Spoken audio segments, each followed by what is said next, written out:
하나님은 우리의 부르짖음을 기다리신다.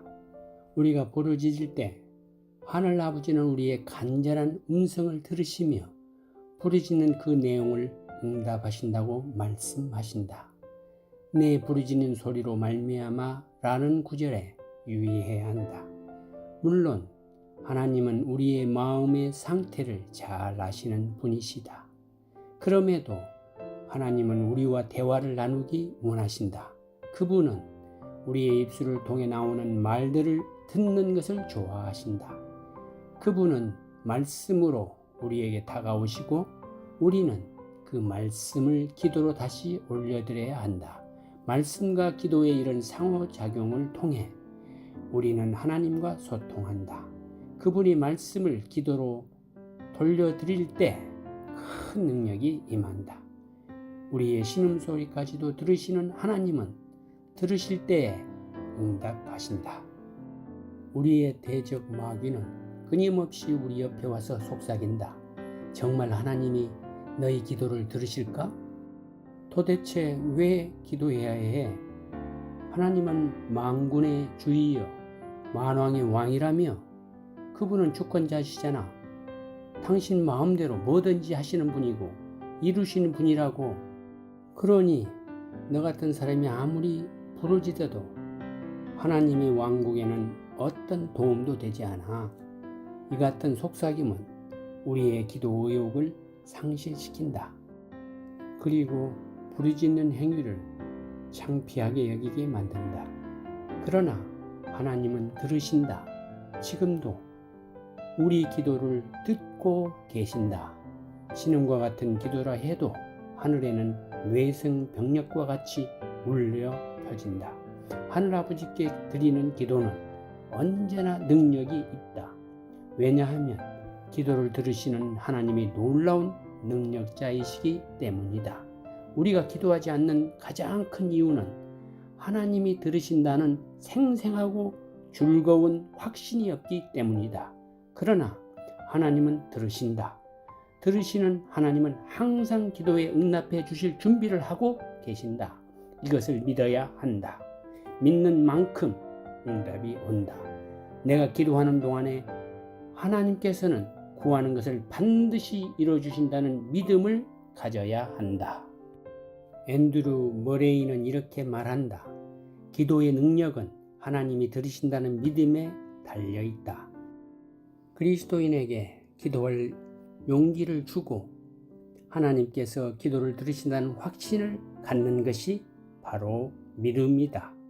하나님께서 내 기도를 들으신다고 확신하는 순간 인내하며 오래 기도하고 싶다는 생각이 든다. 믿음을 가지고 하나님께서 응답해 주시리라고 구할 강한 심정이 생긴다. 하나님은 들으신다. 이것은 기도하는 자들에게 엄청난 용기를 주는 명제다. 여기에 반하는 대적의 어떤 소리에도 귀를 기울이지 말아야 한다. 그런 소리가 들릴 때마다 포기하지 말고 더욱 부르짖으며 기도해야 한다. 그러다 보면 마태복음 21장 22절에서 예수님이 약속해 주신 것처럼 무엇이든지 믿고 구하는 것은 다 받게 된다. 부르짖는 기도는 하늘 문을 열게 한다.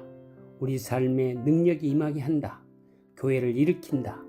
부흥의 영을 불어넣어 준다. 물이 바다를 덮음같이 여호와의 영광이 온 땅에 임하게 한다. 한국 교회는 부르짖어 기도하는 교회였다.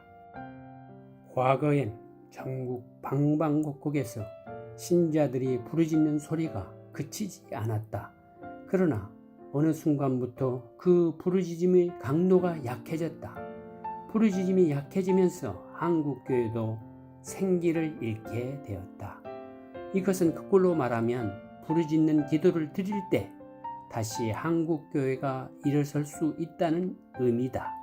그래서 지금은 어느 때보다 부르짖는 기도를 회복해야 할 때다. 누가복음 18장 1절에서 8절에 불의한 재판장에게 집요하게 부르짖는 과부에 대한 예수님의 비유가 나온다. 하나님을 두려워하지 않고 사람을 헤아리지 않는 불의한 재판관에게 과부는 끈질기게 다가가 부르짖으며 원한을 갚아달라고 강청한다. 재판관은 정말 나쁜 사람이었음에도 불구하고 결국 끈질긴 과부의 손을 들어준다. 이 비유를 말하시며 예수님은 반어법적으로 질문을 던지신다. 만일 불의한 재판장이 집요하게 부르짖는 이 과부에게 정의를 베풀었다면 택하신 백성의 밤낮 부르짖는 소리를 듣는 너희 어려우신 하나님께서 그 억울함을 풀어주지 아니하시겠느냐? 여기에 대한 답은 분명하다. 하나님은 자신의 이름을 부르는 택한 자들의 원한을 반드시 풀어주신다. 예수님이 불의한 재판장과 과부에 대한 비유를 말씀하신 것은 하나님은 기도를 들어주시는 분이기에 어떤 경우에도 희망을 잃지 말고 항상 부르짖어 기도해야 한다는 사실을 알려주시기 위함이었다. 재판장은 하나님을 두려워하지 않고 사람을 무시하는 악한 자였음에도 불구하고 결국 힘없고 가난한 과부의 간청을 들어주었다. 최고의 재판장이신 하나님은 결코 불의하지 않으시다. 공의롭고 자비로우시다.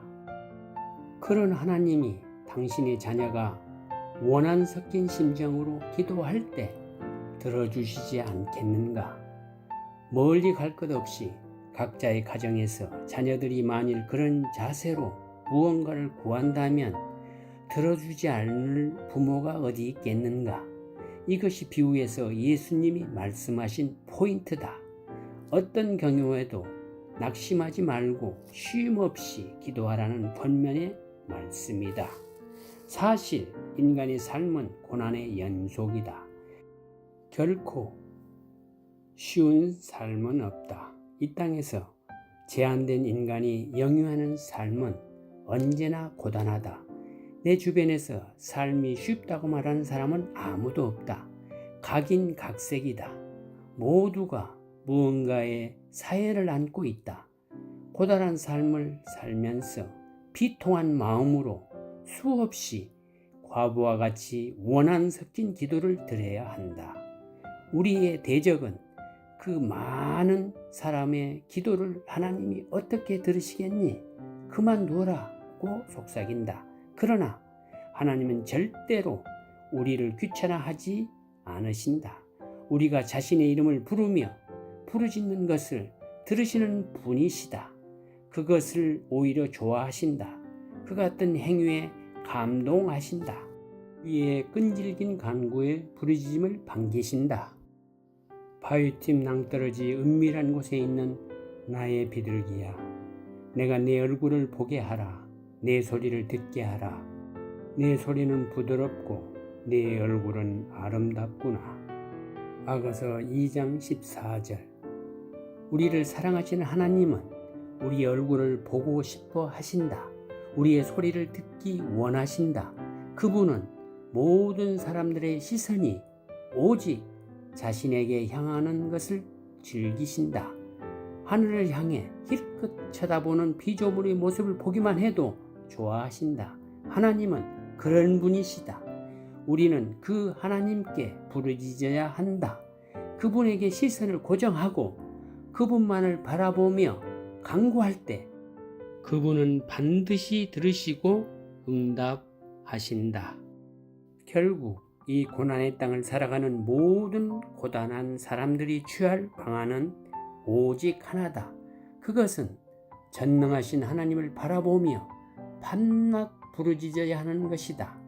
개인적인 것뿐만 아니라 이 땅에 만연된 영적인 어두움을 걷어달라고 탄원해야 한다. 죽음의 문화를 타파해달라고 부르짖어야 한다. 북녘의 동포들에게 자유가 임하게 해달라고 부르짖어야 한다. 그분이 능력의 손을 펼치도록 간청해야 한다. 이 부르짖는 기도는 일회적인 것이 되어서는 안 된다. 쉬지 말고 인내를 갖고 기도해야 한다. 하나님의 말씀과 약속에 대한 무한한 신뢰를 하는 사람들만이 쉬지 않고 기도할 수 있다. 믿음을 지녔다는 것은 쉼없이 기도하는 것을 통해 증명될 수 있다. 부디 하나님께 집중하기 바란다. 응답 받을 때까지 들으시고 기다리시는 하나님께 초점을 맞춰 보시라. 마침내 약속이 성취될 때까지 멈추지 말고 기도를 지속하시라. 그러면 당신의 인생에서 놀라운 일이 일어날 것이다. 불의한 재판장 앞에 서 있는 과부의 핏발선 눈을 생각해 보라. 그 원한 섞인 과부의 핏발선 눈을 바라본 재판장은 불의하고 무도한 사람이었지만 결국 그 시선을 무시할 수 없었다. 두려움까지 느꼈을 것이다. 그러니 사랑 많으시고 자애로우신 하나님께서 어떻게 하실지 두말할 필요가 없다. 응답받는 기도를 드리기 원하는 기도자는 불의한 재판장 앞에 선 과부와 같은 태도를 지내야 한다. 그것이 기도자의 태도다. 오늘부터 원한 섞인 과부의 심정으로 부르짖어 보자.